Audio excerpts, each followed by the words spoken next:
Now, the Labour MP for Rochdale, Simon Danczuk, recently published a book, Smile for the Camera, The Double Life of Cyril Smith. It detailed his investigation into allegations of child abuse surrounding his Liberal predecessor. Now he's been contacted by those involved in other investigations.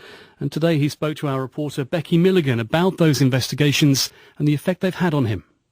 Within a day or two of that book being published, a detective from one of the police forces in the UK got in touch with us to say could they meet to discuss an investigation that they're involved in. We responded to that and arranged to meet on Friday afternoon in my constituency office. 3 officers came up to see us, quite senior officers, detectives. We can't name anyone, but are you able to give me an indication of what kind of case it was and what type of person was involved? Involves a senior Labour figure. I would describe it as very aggressive abuse of boys, and clearly quite predatory. They're the allegations. So, I mean, they are of extreme significance, and I know from speaking to the officers that they're taking them extremely seriously and want to pursue a case. Now, it's important to point out that these are allegations. Yep. It's an ongoing investigation. Can you just tell me why you think those police officers came to you? I think they came to see us to see whether there were any connections between these 2 senior politicians, but also to discuss the politics of dealing with a case like this.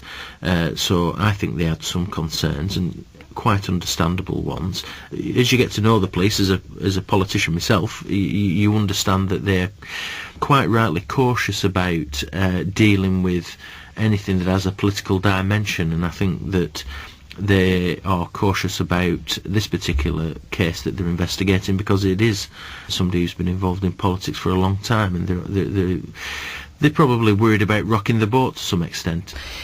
Obviously, the police officers discussed with you these allegations. We can't talk about those, but I want to ask what your reaction was when you heard them. I anticipated that we would write this book, and we were conscious that it may have an impact in terms of what Smith had done and everything around it, and probably some fallout from the Liberal Party. But I didn't anticipate quite this sort of response, where we end up speaking to a number of police officers from different forces across the country about allegations against other parliamentarians.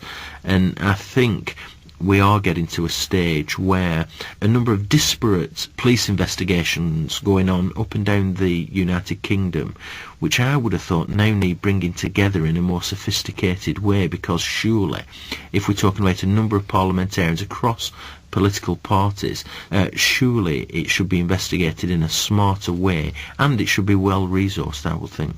I'm working with a number of politicians, parliamentarians, MPs, on a letter that's going to the Home Secretary, which is urging her to make all evidence available in relation to some of these allegations. How many MPs are involved in that group? Well, there are 4 of us, and we've met as a group. It's a cross-party group. Everybody in the group is keen to ensure that that the authorities cooperate with these types of investigations. So we're writing to the Home Secretary to urge her to publish and make available all the documentation that relates to all the allegations against all the parliamentarians and others that are being accused of some of these terrible abuses. You seem to have opened a can of worms. At least you've heard more than you probably bargained for, haven't you? Yeah, well, I never came into politics to examine the issue of child abuse. It's sort of been pushed upon me. It has quite a strong impact. I think it has quite a strong impact. One of the senior officers that we spoke to in another force a few days ago asked whether we received any support, psychological support for the sort of stuff that we sort of examine, and the answer to that is that we don't. But perhaps that would be useful, I don't know. But it's harrowing, listening to some of the stories. But I make this point, it's never as harrowing as what the victims have been through. We have regular conversations with people who've ended up on drugs. It's really ruined their lives. We hear about people who've committed suicide, and so when people say, "Oh, these victims are just coming forward to try and get some compensation," let me tell you, all the money in the world wouldn't... sorry.